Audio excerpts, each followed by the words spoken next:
जब वो शाही रथ पर चढ़ा तब भी विक्रमादित्य ने शनाया का हाथ पकड़ा हुआ था। शनाया झिझक रही थी, लेकिन विक्रमादित्य ने उसे धीरे से कहा, शिरीन चिंता मत करो, तुम बिल्कुल मेरी बेटी की तरह हो, आओ। पिछली जिंदगी में रॉ एजेंट होने की वजह से शनाया हमेशा सतर्क रहती थी। उसे पसंद नहीं था कि लोग उसका हाथ पकड़ें। यहाँ तक कि जब वो मॉडर्न वर्ल्ड में भी अपने बॉयफ्रेंड के साथ थी तब भी उनका शायद ही कोई शारीरिक संपर्क था। शनाया को उसे चाय बनाते देखना उसकी पसंदीदा चीज थी, और फिर उसके हाथ की बनी चाय की चुस्कियां लेकर अपना दिल वो खुश कर लिया करती थी। अभी की दुनिया में शनाया का छोटा सा हाथ विक्रमादित्य के बड़े हाथ में पूरा समा गया।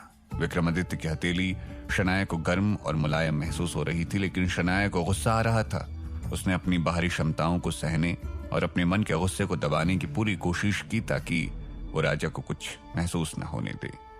राजा विक्रमादित्य एक कुशल योद्धा थे और उनके स्वभाव से ही लग रहा था कि वो औरतों की इज्जत करते हैं, लेकिन शनाया को सारी फॉर्मेलिटीज पसंद नहीं थी। लेकिन उसके बचने का एकमात्र तरीका सिर्फ यही था कि वो उसे शाही रथ से लात मार कर नीचे गिरा दे।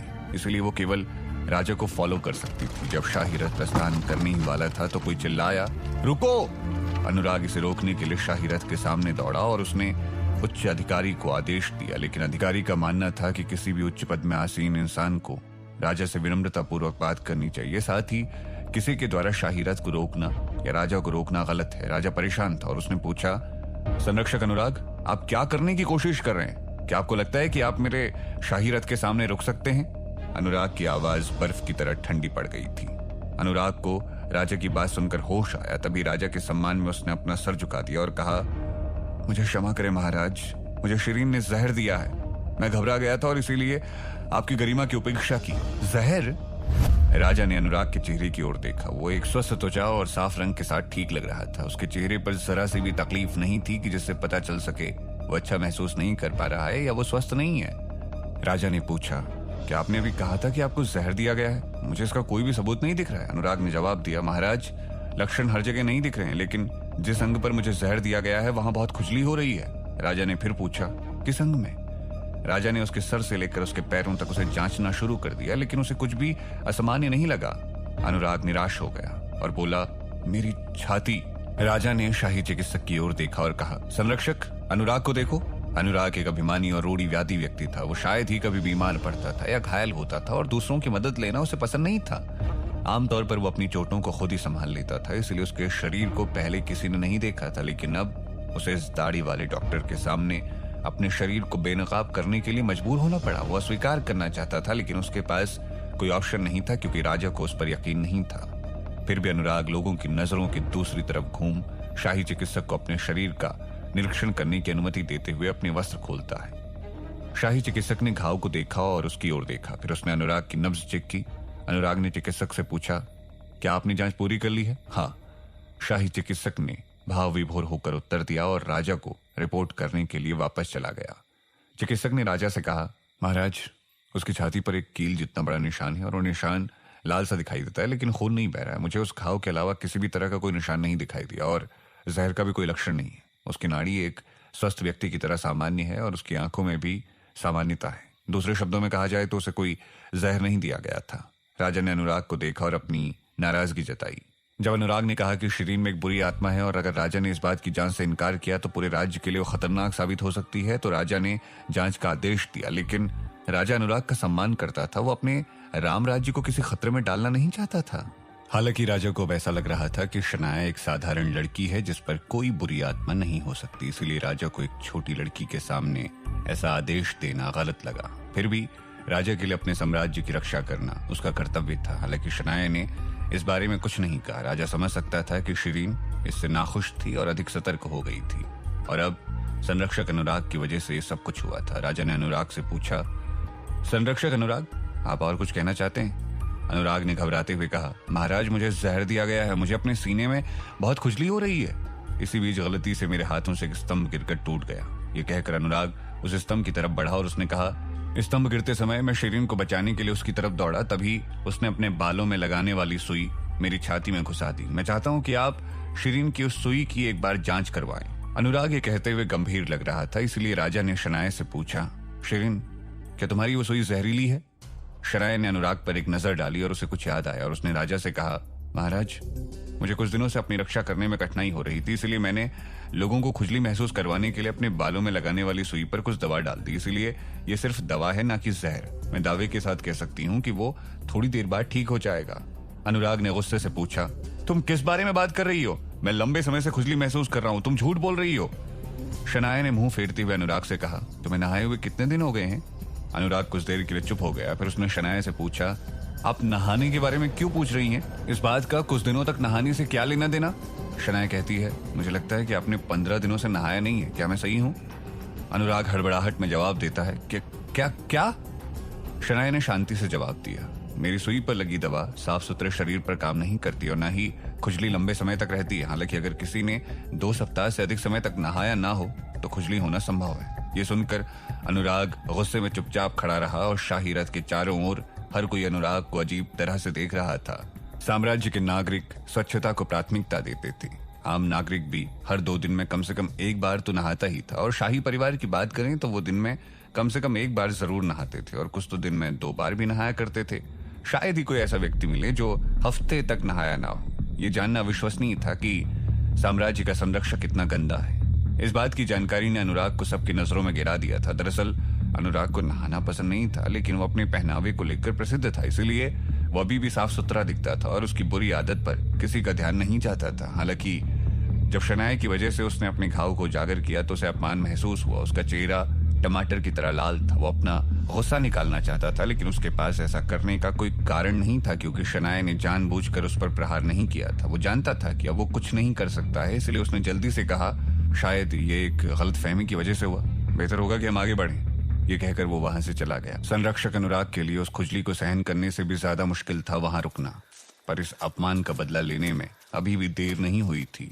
अनुराग के जाने के बाद राजा को हंसी आई और वो जोर से हंस पड़ा और शनाया से वो कहने लगा, कितनी दिलचस्प बात यह है कि आपके पास एक खास दवा है। शनाया मुस्कुराई और राजा से कहती है, ये केवल आत्मरक्षा के लिए है। राजा ने पूछा, क्या आपके पास इसका कोई नाम है? शनाया ने जवाब दिया, एंटी पर्वर्ट जेल। राजा ने हंसी के साथ कहा, एंटी पर्वर्ट जेल, इसका क्या मतलब है? शिरीन, आप बहुत प्रतिभाशाली हैं। राजा ने फिर से खुश होकर कहा, चलो चलते हैं। शिरीन, मैं आपके उत्सव के लिए एक जश्न रखूंगा। हॉल विद्वानों के लिए उनकी परीक्षाओं के साथ साथ सभी मंत्रियों के बैठने का भी स्थान था। हॉल में 10 से अधिक मंत्री राजा का इंतजार कर रहे थे, लेकिन सभी राजा को शनाया के साथ आता देख हैरान हो गए। राजा ने शनाया का हाथ पकड़ रखा था और राजा उस हॉल में सर्वोच्च अधिकार वाला व्यक्ति था और किसी ने भी इससे पहले उसे किसी का हाथ पकड़े हुए नहीं देखा था। राजा ने शनाया का हाथ छोड़ते हुए सेवक से उसके सिंहासन के नीचे एक और मेज लगाने को कहा। हालांकि उसने ऐसा पहले कभी नहीं किया था। फिर राजा ने शनाया को वहां बैठने को कहा और खुद भी अपना सिंहासन ग्रहण किया। राजा की शिरीन पर ऐसी कृपा सबके लिए हैरानी की बात थी, इसलिए शनाया असहज महसूस कर रही थी। फिर शनाया ने अपना सर झुकाते हुए कहा, महाराज से आशीर्वाद और सम्मान पाने के लिए मैं उनकी बहुत आभारी हूँ। हालांकि मैं सिर्फ एक सामान्य लड़की हूँ, यहाँ बैठना मेरे लिए उचित नहीं होगा, इसलिए मैं वहां वापस जाऊंगी जहां मेरा बैठना उचित होगा। इतना कहकर शनाया वहां से जाने लगती है। राजा ने जाते हुए शनाया का हाथ पकड़ा और कहा, शिरीन, देर सवेर तुम शाही परिवार का हिस्सा बनोगी, तुम सामान्य नहीं हो, बैठ जाओ। शनाया ने आश्चर्य के साथ दोहराया, शाही परिवार का हिस्सा? शनाया के मन में सवाल घूम रहा था, क्या राजा अब भी चाहते हैं कि मैं उनके बेटे बालसुंदरम से शादी करूं? वो तो सही इंसान भी नहीं है। कानूनों के अनुसार उसे मौत की सजा होनी चाहिए या फिर देश से बाहर निकाल दिया जाना चाहिए। क्या राजा की इसके पीछे कुछ और सोच है? हो सकता है बेटी की मदद के लिए वो शनाया का इस्तेमाल करना चाहता हो।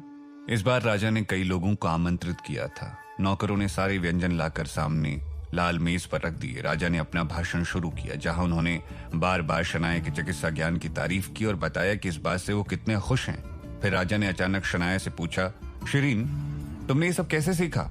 शनाया इस सवाल के लिए अच्छी तरह से तैयार थी, इसलिए उसने जवाब दिया, मैं अपने खाली समय में अलग अलग दवाइयों के बारे में पढ़ती हूँ। चिकित्सा में मुझे रुचि थी, इसलिए मैंने ये खुद से सीख लिया। राजा ने शनाया की बात को दोहराया, खुद से सीखा?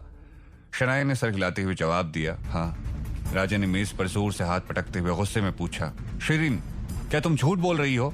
शनाया शांत हो गई, लेकिन उसने खुद को संभालते हुए पूछा, क्षमा करें महाराज, लेकिन आपको ऐसा क्यों लगा? राजा कहता है, इस तरह की चिकित्सा की किताबें बाजार में भी नहीं मिलती। ये किताबें सिर्फ महर्षि और उनके शिष्यों के पास हो सकती हैं। मैं जानना चाहता हूँ कि आपको किताबें कैसे मिली, क्योंकि आप सामान्य चिकित्सा से बहुत आगे की जानकारी रखती हैं। राजा को शनाया पर शक होने लगा। शनाया ने जल्दी से अंगूठी से पूछा, तुमने मुझे पहले क्यों नहीं बताया? शनाया शर्मिंदा थी। उसने एक घटिया झूठ बोला था जिसे वो सुधार नहीं सकती थी। अंगूठी कहने लगती है, मुझे लगा था कि ये इतनी महत्वपूर्ण बात नहीं है, इसीलिए इस बारे में आपको नहीं बताया। शनाया के पास कहने के लिए कुछ नहीं था। चक्रदेव ने चिंतित होकर कहा, शिरीन, झूठ बोलना बंद करो और सच बताओ। वहां उपस्थित सभी लोग अपने आप में ज्ञानी थे। उनके सामने झूठ बोलना मुश्किल था। शनाया नहीं बता सकती थी कि वो भविष्य से आई थी, लेकिन सबकी नजरें उसके जवाब का इंतजार कर रही थी। साथ ही शनाया को अपनी असली पहचान के बारे में पता चल जाने का भी डर था कि कहीं लोग शिरीन को शनाया की आत्मा के कब्जे में समझकर उसे जला न डालें। इसलिए उसने उन्हें अपना पसंदीदा बहाना बताने का फैसला किया, जो कि अंतरिक्ष में जाने वाले लोग बोला करते थे। और उसने कहा, मैं झूठ नहीं बोल रही थी, लेकिन मुझे सच बोलने में कठिनाई हो रही है। साथ ही मुझे डर था कि कोई आपदा ना आ जाए। दरअसल शनाया ने ये बात किसी किताब में पढ़ी थी कि अगर किसी इंसान को किसी खास तरह की शक्ति गुप्त रूप से देवताओं के द्वारा मिल जाए तो इस बात को उसे किसी को बताना नहीं चाहिए, वरना उस शक्ति का असर खत्म हो जाता है। लेकिन शनाया को पता था कि इस समय में लोग इन सब बातों पर बड़ी आसानी से यकीन कर सकते हैं, इसीलिए उसने दांव खेला। विक्रमादित्य पूछता है, तुम्हारा क्या मतलब है? क्या तुम मुझसे कह रही हो कि तुम्हें प्रतिभा देवताओं से मिली है? अंगूठी शनाया को शाबाशी देते हुए कहती है, बहुत बढ़िया। राजा उस प्रतिभा को अच्छी तरह से जानता था। ये उसके लिए कोई नई बात नहीं थी, इसलिए शनाया अपना झूठ जारी रख सकती थी। शनाया ने सर हिलाते हुए कहा, हाँ। उसकी बात सुनकर सभी हैरान हो गए। क्या राजा विक्रमादित्य समझ पाएगा कि शनाया अपना सच छुपाने के लिए एक झूठी कहानी बना रही है, या शनाया की झूठी कहानी सबके सामने पकड़ी जाएगी? जानने के लिए सुनते रहिए एक थी शिरीन, सिर्फ पॉकेट एफएम पर। राजा विक्रमादित्य दंग रह गया और उसने शनाया की ओर देखा। शनाया, तुम्हें प्रतिभा कैसे मिली, मुझे बताओ। राजा विक्रमादित्य भ्रमित लग रहा था और बाकी सभी लोगों की भी यही भावना थी। शनाया ने उन सभी के हाव भाव पर ध्यान दिया और फिर उसने धीरे से अंगूठी से मदद मांगते हुए कहा, हेल्प मी यार, कैसे समझाऊं इन लोगों को? मुझे तो खुद ज्यादा नहीं पता इस बारे में। अंगूठी कहती है, आप निश्चिंत रहें, आपने सही बहाना सोचा है। कुछ ऐसे लोग हैं जिन्हें देवताओं से कुछ प्रतिभाएं मिली हैं। उदाहरण के लिए दिव्य गुरु, यशाचार्य और आप। साथ ही साथ 3 कुलों के अधिपतियों ने देवताओं से अपनी अपनी प्रतिभा प्राप्त की है और अपने गुटों की स्थापना की है। शनाया के सर में दर्द होने लगा था और उसने पूछा, इन लोगों को अपनी शक्तियां कैसे मिली? अंगूठी ने एक उदासी भरे लहजे में जवाब दिया, ये एक रहस्य है, कोई नहीं जानता, मुझे भी नहीं पता। शनाया चुप रही और राजा विक्रमादित्य समझ गया कि वो ये बताने में झिझक रही है और उसने कहा, शिरीन, आप चिंता मत कीजिए, देवताओं से प्रतिभा प्राप्त करना अच्छी बात है, आपको इस बात के लिए कोई दंडित थोड़ा ना करेगा। शनाया ने उसकी ओर देखा और जवाब दिया, महाराज, ये एक बेहद गोपनीय मामला है। मैं आपको केवल इतना बता सकती हूँ कि मुझे मेरे सपने में मिला था और मैंने सपने में उस इंसान से भी वादा किया था कि मैं किसी और को कभी नहीं बताऊंगी। राजा विक्रमादित्य चुप रहा और हॉल में बाकी सभी लोग भी चुप थे। राजकुमार चैतन्य ने अचानक कहा, पिताजी, ये कोई छोटी बात नहीं है। मुझे लगता है कि हमें इसे साबित करने के लिए दिव्य गुरु यशाचार्य को बुलाना चाहिए। विक्रमादित्य नाउम्मीद होकर मुंह फेर लेता है और कहता है, उन्हें ढूंढना बहुत मुश्किल है, वो शायद अब अपने निवास में नहीं रहते। पिताजी, जानकारी के अनुसार दिव्य गुरु यशाचार्य कल रात ही वापस लौटे हैं, शायद वो अभी भी अंदर हैं। क्या हमें उन्हें आमंत्रित करने के लिए किसी को भेजना चाहिए? राजा विक्रमादित्य के लिए चैतन्य के सुझाव को नकारना मुश्किल था। उसने सर हिलाया और शनाया की ओर देखकर कहा, शिरीन, ये एक गंभीर मामला है, क्योंकि आपने दावा किया है कि आपको ये प्रतिभा देवताओं से मिली है। हमें इसकी पुष्टि करने के लिए दिव्य गुरु यशाचार्य से मिलना होगा। फिर विक्रमादित्य ने अंगरक्षक से दिव्य गुरु को आमंत्रित करने को कहा, जाओ और दिव्य गुरु यशाचार्य को सत्यापन के लिए आमंत्रित करो। शनाया चुप रही। ये क्या ड्रामा है, इनको प्रूफ क्यों चाहिए? शनाया ने घबराहट में अंगूठी से फुसफुसाया। अंगूठी ने जवाब दिया, देवताओं से प्रतिभा प्राप्त करना कोई छोटी बात नहीं है। अगर हर कोई ऐसा दावा करता है तो ये राज्य में चर्चा का विषय बन जाता है, क्योंकि वो इंसान अपनी शक्तियों का गलत इस्तेमाल भी कर सकता है। इसलिए जिन्होंने दावा किया है कि वो देवताओं से शक्ति प्राप्त करते हैं, उन्हें पहले साबित करना होता है कि वो सच कह रहे हैं, ताकि राज्य उनका ब्यौरा रख सके। क्या केवल दिव्य गुरु यशाचार्य ही सच का पता लगा सकते हैं? शनाया पूछती है। हाँ, केवल वही हैं जो सत्यापित कर सकते हैं, अंगूठी जवाब देती है और आगे बताती है, कई साल पहले कोई व्यक्ति था जिसने ऐसा दावा किया था, लेकिन दिव्य गुरु यशाचार्य को उसकी झूठ का पता लग गया। और फिर क्या? शनाया घबरा कर पूछती है। अंगूठी शनाया को बताती है, ज्यादा कुछ नहीं, दिव्य गुरु यशाचार्य ने उसकी बाकी सारी प्रतिभाओं को भी खत्म कर दिया और उसे अंधेरे जंगल में फिकवा दिया। शनाया चुप रहती है, फिर थोड़ी देर बाद कहती है, मेरा शरीर बेकार है और मेरे पास कोई जादुई शक्ति नहीं है। मुझे लगता है कि डरने की कोई बात नहीं होनी चाहिए, भले ही उन्हें पता चले कि मैं झूठ बोल रही हूँ, है ना? मेरे साथ और क्या ही किया जा सकता है? अंगूठी कहती है, वो आपको एक लकवाग्रस्त व्यक्ति बना सकते हैं। आपकी सभी नसें बेजान हो जाएंगी और आप कुछ करना भी चाहेंगी तो आपका शरीर आपका साथ नहीं देगा। शनाया का मनोबल और भी ज्यादा गिर जाता है। शनाया चुप रहती है। अब जब वो जानती थी कि दिव्य गुरु यश आचार्य सच में इतने ताकतवर थे तो वो क्या ही कर सकती थी। शनाया अंगूठी से पूछती है, क्या कभी ऐसा हुआ है कि उन्होंने गलत फैसला लिया हो? ऐसा भी तो हो सकता है कि निजी दुश्मनी की वजह से किसी को झूठा ठहराया हो और उसे सजा दिलवाई हो। दुर्भाग्य से ऐसा पहले कभी नहीं हुआ। दिव्य गुरु के प्रति वो सभी बहुत अमित्र और असभ्य थे, लेकिन उन्होंने सत्यापन के दौरान बदला लेने या उन पर आरोप लगाने की कोशिश नहीं की। शनाया को लगा कि उसका खून खौल रहा है। वो अब गुस्से से कांप रही थी। उसे यकीन नहीं हो रहा था कि उसका दिया हुआ बहाना उसे इतनी बुरी तरह से कैसे फंसा रहा है। इस प्राचीन युग में इन लोगों को ऐसी बातों पर तो तुरंत विश्वास हो जाना चाहिए था, लेकिन यहाँ तो टेस्ट करने की बात की जा रही है। अंगूठी शनाया को एक सुझाव देते हुए कहती है, आप अपनी बात को थोड़ा सा घुमा दीजिए। शायद आप उन्हें बता सकती हैं कि सपने में एक व्यक्ति ने आपको ये प्रतिभा दी थी, ना कि देवताओं से प्राप्त हुई है। अब तो बहुत देर हो चुकी है, शनाया ने मायूस होकर जवाब दिया। शनाया सोचते हुए मेज के ऊपर अपनी उंगली बजा रही है। अंगूठी शनाया से कहती है, मुझे डर लग रहा है। जब मैं खुद शांत हूं तो तुम किस बात से डर रही हो? शनाया आराम से चाय की एक घूंट लेकर अंगूठी से कहती है, इससे भी बुरा और क्या होगा? ज्यादा से ज्यादा मैं एक और बार मार दी जाऊंगी। क्या पता मैं वापस अपनी दुनिया में लौट जाऊं। अंगूठी चुप थी। उसे बताने की हिम्मत नहीं थी कि शनाया के पास पुनर्जन्म का केवल एक ही मौका था। शनाया नहीं जानती थी कि अगर वो इस दुनिया में मर गई तो उसका दोबारा कभी जन्म नहीं हो सकता। शनाया ने एक और घूंट लिया और उसी समय एक सेवक बाहर से संदेश लेकर आता है। सेवक बुलंद आवाज में कहता है, दिव्य गुरु यश आचार्य पधार रहे हैं। ये सुनते ही राजा विक्रमादित्य के हाथ से गिलास छूटकर मेज पर गिर जाता है। क्या? शनाया भी हैरान थी। उसने अपने ग्लास को हथेली में कसकर दबा लिया। दिव्य गुरु यश आचार्य पधार रहे हैं? वो यहाँ क्या कर रहे हैं?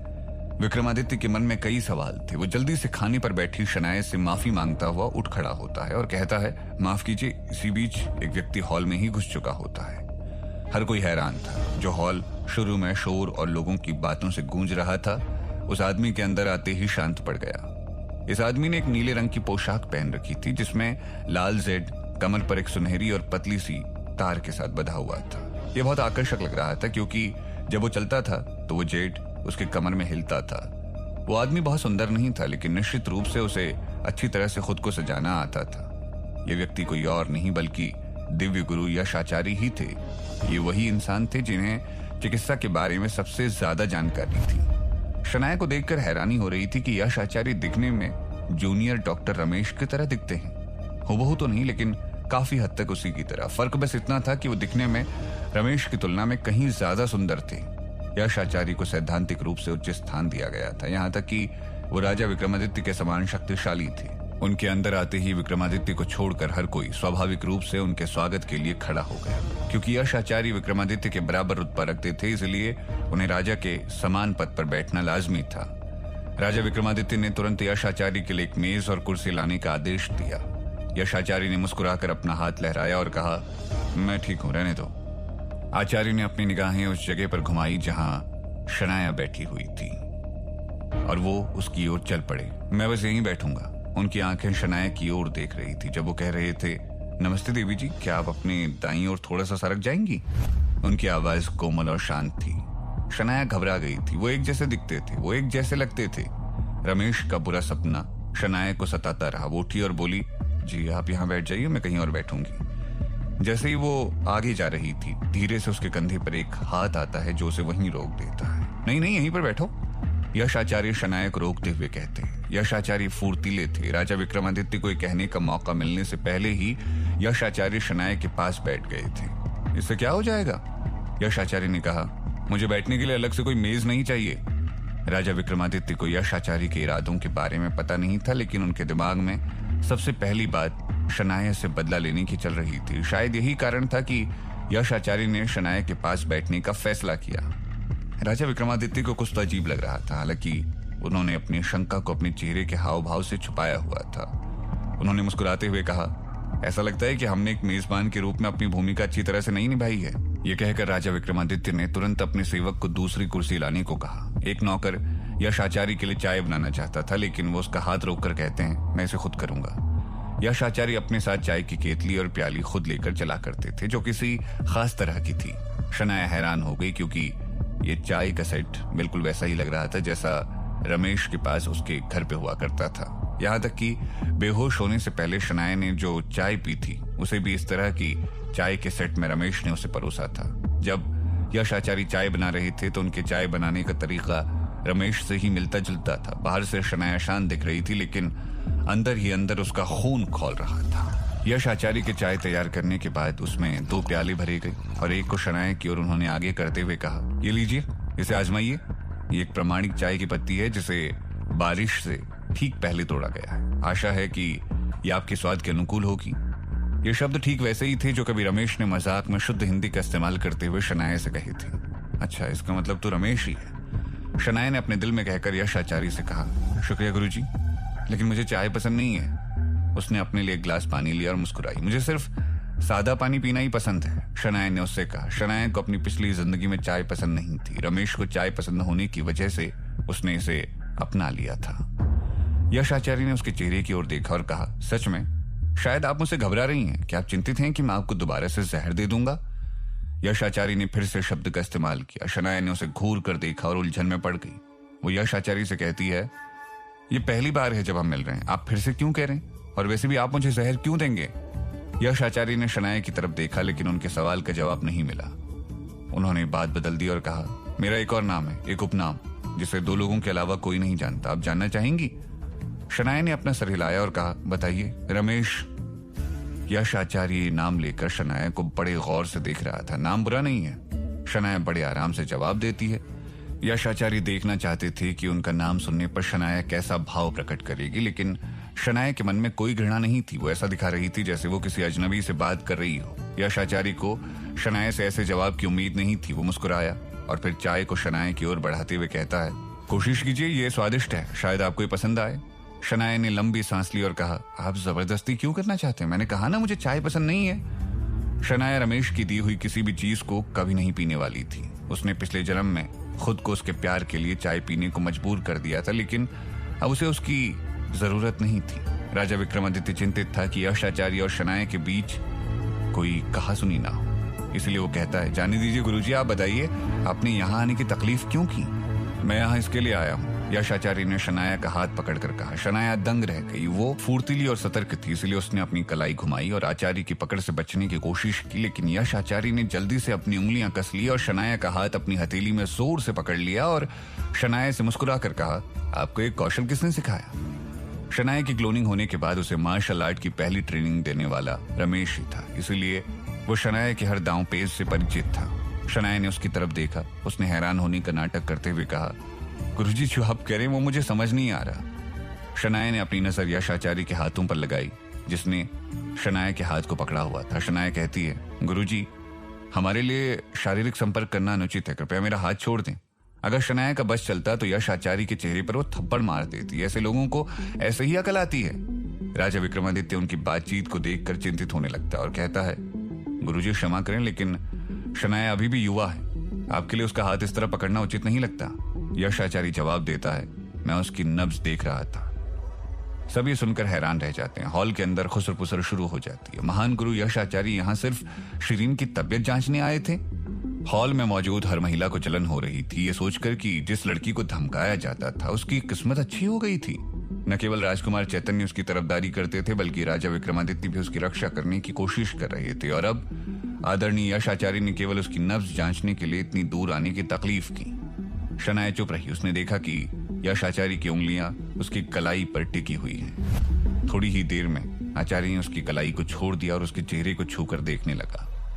शनाया ने इस बार कुछ नहीं किया। यश आचार्य शनाया के, या फिर यूं कहें कि शिरीन के माथे पर बने लाल बर्थमार्क को इंच दर इंच महसूस कर रहा था और ऐसा लग रहा था कि वो कुछ महसूस करने की कोशिश कर रहा है। उसने अपना हाथ वापस हटाया और शनाया की ओर देखकर कहा, क्या आपको ये जन्म चिन्ह 3 साल की उम्र से मिला है? हाँ। शनाया ने अपने शब्दों को समाप्त करने से पहले चक्रदेव ने तुरंत उत्तर दिया। गुरुजी, क्या आपको लगता है कि इसे ठीक किया जा सकता है? चक्रदेव खुश था। कृपया उसकी मदद करें गुरुजी। मैं एक ही शर्त पर इसकी मदद करूंगा, यश आचार्य ने चक्रदेव से कहा। आखिर क्या राज छिपा हुआ था रमेश और यश आचार्य के बीच के संबंध का? क्या शनाया इस बात का जवाब ढूंढ पाएगी? जानने के लिए सुनते रहिए एक थी शिरीन, सिर्फ पॉकेट FM पर।